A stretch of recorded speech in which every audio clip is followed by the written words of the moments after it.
Welcome to the Hot Mic SE.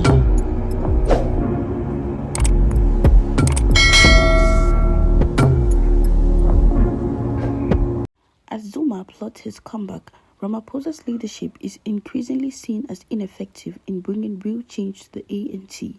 Former President Jacob Zuma is biding his time, waiting for the government of national unity to fail so he can pounce and wrest power over government and the ANC from a weakened President Cyril Ramaphosa. However, while both veteran politicians want to pursue the idea of ANC renewal for different reasons, it will be a futile exercise because the party is a lost cause, says experts. University of KwaZulu-Natal politics lecturer Zakhele Ndlovu said Ramaphosa's talk without taking much action gave no hope that his ANC renewal project would bear fruit. He had not fulfilled his many promises to unite and renew the party, with the ANC remaining divided under his leadership. On the other hand, Umkhonto we Sizwe leader Jacob Zuma's idea of reuniting the ANC and restoring it to its former glory is only a remote possibility, said Ndlovu.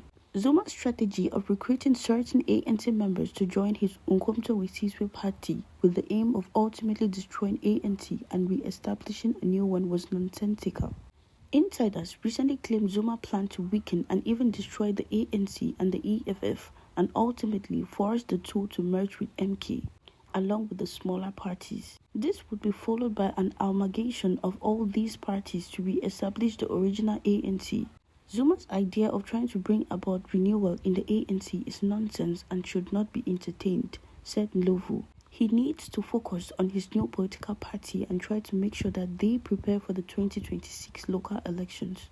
Zuma is trying to reinvent himself because he was disastrous as ANC leader and president of the country. He presided over a governing machinery responsible for the looting of state resources. He is a discredited leader and very bitter.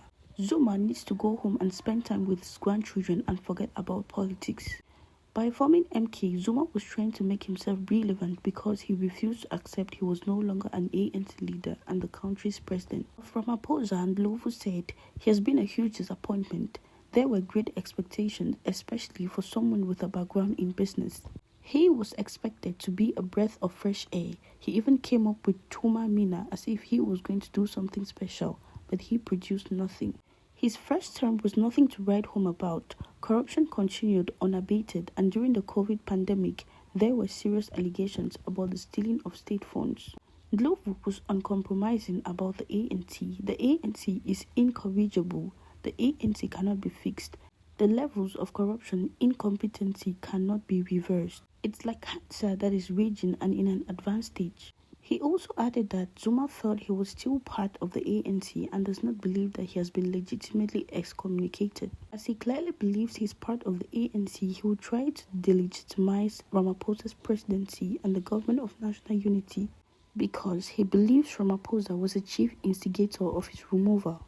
He targeted the GNU because it ultimately prevented him from coming back into the political limelight. Jacob Zuma is hoping for the internal ruptions within the ANC to worsen and that the GNU will fail, that the anti-DA voices within the ANC will get louder and the alliance partners would become vociferous in demanding that the ANC should distance itself from the DA. Thank you all for watching, and please don't forget to kindly drop your comments, drop a like, and please don't forget to subscribe and turn on the notification bell for more updates. Thank you.